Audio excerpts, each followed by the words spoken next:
my dear learner, and welcome back to my YouTube channel. As you know, I have started spoken English course and I teach you all the grammar rule related to spoken English, and I tell you proof, and I always open a book, and after that I tell you whatever I am teaching you, it is written in international book. So that book is Simon Murphy. इस book में मैं आपको proof देती हूँ कि जो कुछ मैं आपको बता रही हूँ वो इस बुक के मुताबिक इस बुक में लिखा हुआ है. तो आज हम पढ़े हैं चैप्टर 2, और चैप्टर 2 जो रिलेटेड है वो है प्रेजेंट टेंस में पोजेशन के बारे में. ठीक है जी. जो फर्स्ट चैप्टर था वो हमारा स्टेट ऑफ बीइंग के बारे में था. फिर सेकंड उसकी हमने जो कैटेगरी पढ़ी थी वो थी हमारी state of being plus time के लिहाज से. तो आज का हमारा जो सेकंड चैप्टर है उसमें हम लोग पढ़ने जा रहे हैं प्रेजेंट टेंस का पोजेशन. भाई पोजेशन क्या चीज़ होती है? देखिए यहाँ डेफिनेशन लिखी हुई है पोजेशन की. कहते हैं ये एक हालत होती है. ठीक है, हालत कैसे करती है? जो इंडिकेट बताती है पोजेशन या ऑनरशिप, मलकियत को. फर्ज करें आपके पास कोई चीज़ है और वो आपकी मलकियत है, तो उसको हम लोग कहते हैं स्टेट ऑफ पोजेशन. ठीक है, एक घर है वो आपका है, तो आप क्या कहते हैं? This is my house. ठीक है, या आप ये कहते हैं आई have a house. I have a house मतलब मेरे पास एक घर है. आई हैव अ पेन, मेरे पास एक पेन है, ये मलकियत है. लेकिन अब हम जब मूव करेंगे एडवांस इंग्लिश में तो आपको पता चलेगा कि सिर्फ हैव जो है ना वो सिर्फ ऑनरशिप में नहीं, इसके और भी कैटेगरी है, और वो भी हमारी क्या करती है? पोजेशन या मलकियत में फॉल करती है. ठीक है, उसमें उस कैटेगरी में मैं आपको बताऊंगी कि कौन कौन सी कैटेगरी है जो कि पोजेशन और मलकियत में फॉल करते हैं. कौन कौन सी चीज़ें जो है, कौन कौन सी स्टेट ऐसी हैं जिनमें हम लोग पोजेशन के लिहाज से सेंटेंस बनाएंगे. ठीक है जी. अब पहले हम इसका देखते हैं स्ट्रक्चर क्या होता है. जो स्ट्रक्चर होता है ना वो मैं आपको लहदा लिख के बताती हूँ क्या होता है जी. ये इसका अगर होना पोजेशन है ना और प्रेजेंट का पोजेशन है, तो इसका स्ट्रक्चर ये होता है हमारे पास कि सबसे पहले हम लोग क्या लिखते हैं? सबसे पहले हम लिखेंगे सब्जेक्ट. सब्जेक्ट के बाद हम लिखेंगे हैव.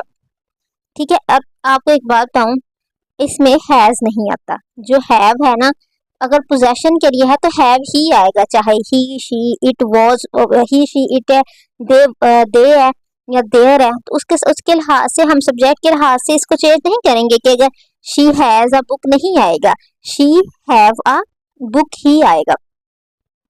ठीक है, ये हैव भी पोजेशन के लिए आता है. आगे नेक्स्ट जो है इसके बाद क्या हम लिखेंगे? ऑब्जेक्ट लिख देंगे.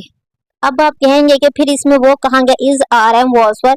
Is are am was were इसमें नहीं आएगा. इसमें डायरेक्ट जो हैव है यही उस हालत को, उस स्टेट को बताएगा. मैं आपको एग्जाम्पल बताती हूँ और आपको अच्छी तरह ये बात समझ आ जाएगी. साथ साथ जो इसकी कैटेगरी है वो भी मैं बताती जाऊंगी कि कितनी कैटेगरी आती है और कौन कौन सी है. सबसे पहले जो कैटेगरी फॉल करती है वो क्या है कि जब हम कोई चीज हमारे पास है और वो हमारी मलकियत है, तो उसके लिए हम लोग कहते हैं पोजेशन. पोजेशन होता है मलकियत होना. ये देखिए पोजेशन क्या है? मलकियत होना. कोई चीज हमारे पास है, हम उसके मालिक हैं, तो वो इसमें फॉल करती है, वो पोजेशन है. ठीक है, वो स्टेट ऑफ पोजेशन है हमारी, हम उस चीज के मालिक हैं. तो मैं आपको एग्जाम्पल देती हूँ. ये देखिए, my dog has a ball. ठीक है, मेरे डॉग के पास एक बॉल है. कह रहे हैं टेम्परेरी और परमानेंटली होल्ड ऑन. कहते हैं आपके पास कोई चीज है, आप टेम्परेरी या परमानेंटली आपने उसको, वो आपके पास है, तो आप थोड़ी देर के लिए या ज्यादा देर के लिए आप उसके मालिक हो, तो वो आपकी क्या हो गई? मलकियत हो गई. तो इसके लिए हम क्या करें? My dog has a ball. इसका मतलब है कि जब हमने ही शी इट के लिहाज से हम लोगों ने हैज लगाना है और दे और आई के साथ हमने हैव लगाना है. ठीक है जी. आगे देखें, कुछ और एग्जाम्पल देखते हैं कि एक तो हैज जो जाहिर कर रहा है हमारी पोजेशन को, हम इसकी जगह जो पुरानी इंग्लिश में तो कहते हैं my dog belongs my sister, ये भी लोग यूज करते थे, लेकिन अब ये यूज नहीं किया जाता. अब हैज और हैव का वर्ड यूज किया जाता है. My dog belongs my sister के इसका ताल्लुक मेरी सिस्टर है या मेरी सिस्टर इसकी मालिक. ठीक है जी. नेक्स्ट एग्जांपल देखें कि माई डॉग हैज ब्लॉन्ड फर.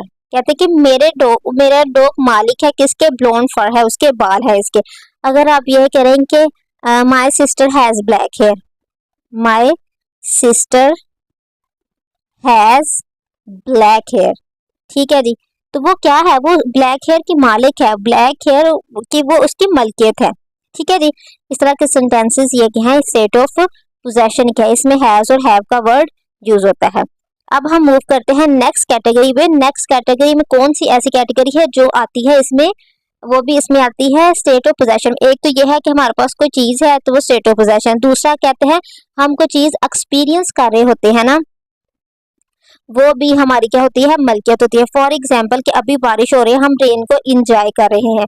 ठीक है जी, तो वो क्या, वो भी क्या है, वो हमारी मलकियत है, हम उसको एंजॉय कर रहे हैं। ये एक, मैं आपको ये नहीं बताऊंगी कि हम बारिश में एंजॉय कर रहे हैं, इस तरह कर रहे हैं, इंजॉय कर रहे हैं, फन कर रहे हैं, इस तरह लिखा होगा तो से मैं आपको एक कंडीशन बता रही हूँ कि आप कोई चीज एक्सपीरियंस कर रहे हो ना, वो भी आपका पोजेशन है। ठीक है, ये दूसरा इसकी क्या है, इसकी कैटेगरी है। फर्स्ट वो थी कि आपके पास परमानेंटली कोई चीज है, कि मेरे पास घर है, मेरे पास कार है, मेरे पास ब्लैक बॉल है, बाल है मेरे, और मेरे पास बहुत ज्यादा कपड़े हैं, बहुत ज्यादा मेरे पास जूते हैं, तो ये तो आपकी पोजेशन है ही है। अब जो नेक्स्ट कैटेगरी है, आप जो एक्सपीरियंस कर रहे होते हो ना, जो सर्कमस्टांसेस आप एक्सपीरियंस कर रहे होते हो, जो आप फील कर रहे होते हो, वो भी आपकी पोजेशन होती है। ये देखिए, अगर आप कहें, अच्छा जो आपके हेल्थ प्रॉब्लम होते हैं ना, ये थर्ड कैटेगरी है। जो हेल्थ प्रॉब्लम होते हैं ना आपकी, ये देखिए यहाँ लिखा हुआ है, वो भी आपकी पोजेशन है, वो भी पोजेशन में फॉल करते हैं। ये देखिए यहाँ लिखा है क्या है, वी आर हैविंग फन। ठीक है, वी आर हैविंग, रख रहे हैं फन, फन।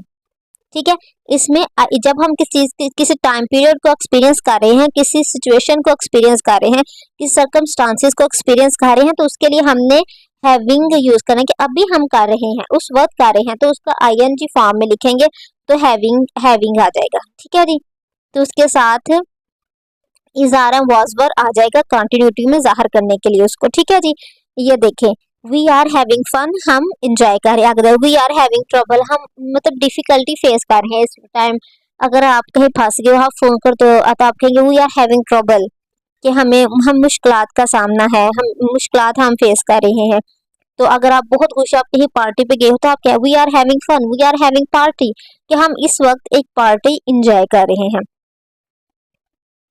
ठीक है जी, नेक्स्ट देखिए इसके नेक्स्ट इसकी example, we are having such a good luck, कहते हैं आपके साथ बहुत बहुत अच्छा हो गया। आप उस वक्त कहते हैं, आप अचानक से आपका कोई रिजल्ट आया, आपको एक्सपेक्ट ही नहीं कर रहे कि आप पास होंगे, तो आप क्या पास हो गए, तो आप क्या कहेंगे, we are having such a good luck, कि मैं बहुत अच्छा, मतलब बहुत फॉर्चुनेट मैं ये फील कर रहा हूँ कि अल्लाह मुझ पे बहुत रहमत की है। इस वक्त वो आप फील कर रहे हो, वो सिचुएशन आप बता रहे हो, वो कंटिन्यूटी आप बता रहे हो, उस वक्त आप क्या फील कर रहे हो। ठीक है जी, we are having a bore day, आप क्या फील कर रहे हो उस दिन के बारे में। ठीक है ना, आप कोई आपको फोन करता है तो आप कह रहे हो कि भाई ठीक है, आप आज क्या कर रहे हो, तो आप क्या, we are having a boring day, we are having मतलब मुझे आज का दिन बहुत बोर है, अब बोर हो रहा है, तो आप अगर आप उस दिन बहुत खुश हो, तो आप ये भी कह रहे हो, ये भी कह सकते हो कि we are having a fun day.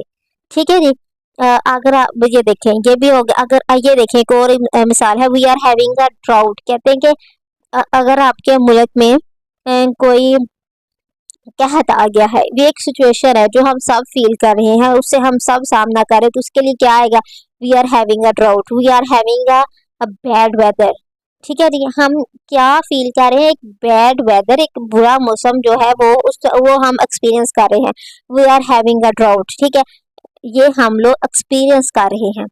ठीक है जी, अब ये भी हम यह कहते हैं, we are facing a drought. ठीक है, ये एक नॉर्मल इंग्लिश है, लेकिन एडवांस इंग्लिश में आप हैविंग का वर्ड यूज करेंगे एक्सपीरियंसिंग, एक्सपीरियंस जो आप कर रहे हो उसके लिए। ठीक है, harsh winter, we are having a harsh winter, हम हार्श विंटर को क्या एक्सपीरियंस कर रहे हैं, ये उसकी दूसरी कंडीशन हो गई। ठीक है जी, अब हम आते हैं थर्ड कंडीशन के बारे में। वो क्या है जी, कि जब आप बीमार हो, जितनी भी बीमारी हो, वो आपकी क्या है, वो भी आपकी क्या स्टेट ऑफ वो पोजेशन है आपकी। आई have a I have a fever, ये हम लोग बचपन से अपनी एप्लीकेशंस में लिखते हैं कि ma'am I have a fever so I can't come to school. ठीक है जी, और हमें बिल्कुल नहीं पता कि इस सेंटेंस का मीनिंग क्या होता है, हमारे टीचर ने हमें याद करवा दिया, हमने कर लिया। ये नहीं पता था कि आई हैव अ फीवर क्यों आ रहा है भाई, तो ये इसका मतलब है कि हम जितनी भी बीमारी वो हमारी मलकियत है। मैं बीमारी फेस कर रहा हूँ, बीमारी मेरी मलकियत है, तो मलकियत के लिए हम लोग हैव का वर्ड यूज करते हैं। ही शी इट है तो हैज का आएगा। सॉरी, पीछे मुझे लगता है मैंने कुछ गलत बोल दिया हैज और हैव के बारे में, लेकिन ही शी इट के लिहाज से हैज आएगा। आई वी दे यू के साथ हैव ही आएगा। ठीक है, कुछ वर्ड ऐसे होते हैं, कुछ सिचुएशन ऐसी है जिसमें हैज नहीं हैव ही आता है। मे बी वो नेक्स्ट आए, लेकिन जितनी कंडीशन अभी हम लोग पढ़ रहे हैं उसमें तो है, उसमें तो ये यूज हो रहा है कि हैज वो ना सिंगल पर्सन के लिहाज से हम हैज यूज कर रहे हैं। देखिए आगे एक और बीमारी एक्सपीरियंस की, ही हैज अ हेडेक। भाई वो एक्सपीरियंस कर रही है, वो फील कर रही है हेडेक। ठीक है, ही हैज अ कैंसर, अल्लाह माफ करे, ही हैज अ कैंसर के उसे कैंसर है। ये क्या है जी, ये होती है स्टेट ऑफ पोजेशन। अगर she has a flu, he has a flu, I have a flu, तो ये भी क्या है, ये हमारी क्या है जी, स्टेट ऑफ पोजेशन के। आई have a fever, I have a flu, I have a cold, I have क्या क्या कोई भी बीमारी, आई हैव स्टमक के एक्ट, कोई भी कहते हो। तो अब जितनी भी अपने बीमारियां बतानी है आपने हैव लगा के बतानी है, कि थर्ड पर्सन के बारे में बतानी है तो शी हैज आना है। ठीक है, आई होप कि आपको क्लियर हो गया होगा कि स्टेट ऑफ पोजेशन क्या होती है और ये कितने कितने किस्म की होती है। ठीक है, एक छोटा सा इसका एक और पार्ट है, फोर्थ जो इसकी कंडीशन है वो भी मैं आपको बता देती हूँ कि फोर्थ कंडीशन किस तरह आपकी स्टेट ऑफ पोजेशन में फॉल करती है। अब ये देखें कोई हम होस्ट करते हैं किसी चीज को, ठीक है ना। I am having a birthday party, कि मैं एक बर्थडे पार्टी अरेंज करने जा रही, I am having a iftar party. ठीक है, I am having a trip, मैं एक ट्रिप अरेंज करने जा रहा हूँ, तो उसके लिए वो भी आपके पोजेशन में फॉल करती है, पोजेशन की कैटेगरी में फॉल करती है। तो वो उसके लिए भी आप लोग क्या यूज करोगे, हैविंग का वर्ड यूज करेंगे। हैविंग हैविंग इसलिए कि कॉन्टिन्यूटी में है ना। ठीक है, मैं अभी ये काम कर रही हूँ या करने जा रही हूँ, मतलब करीब में अगर एक दो दिन बाद प्लान है आपने ये काम करना है, तो आपको पता है कि वो चीज क्या होती है, प्रेजेंट इनडेफिनेट में फॉल, प्रेजेंट कंटिन्यूस में फॉल करती है, फ्यूचर में फॉल नहीं करती। ये अपने नेक्स्ट वीडियो में आपको बताऊंगी, लेकिन आप ये बात यहाँ याद रखें कि 2-3 दिन बाद आपने कुछ प्लान किया हुआ है तो उसके लिए आप प्रेजेंट कंटिन्यूस का वर्ड यूज करोगे। ठीक है, he is having a birthday party, वो बर्थडे पार्टी अरेंज करने जा रही है, वो होस्ट करने जा रही है। We are having some visitor from overseas के, हम बाहर से कुछ विजिटर हैं उनको हम होस्ट करने जा रहे हैं। ठीक है, I am having a iftar party, मैं इफ्तार पार्टी को होस्ट करने जा रही हूँ, मैं एक इफ्तार पार्टी अरेंज करने जा रही हूँ। आई am having my daughter birthday party, कि मैं अपनी डॉटर की बर्थडे पार्टी को होस्ट करने जा रही हूँ, एक बर्थडे पार्टी अरेंज करने जा रही हूँ। ठीक है जी, ये था आज का lecture. Please like and subscribe my channel. Thank you for watching.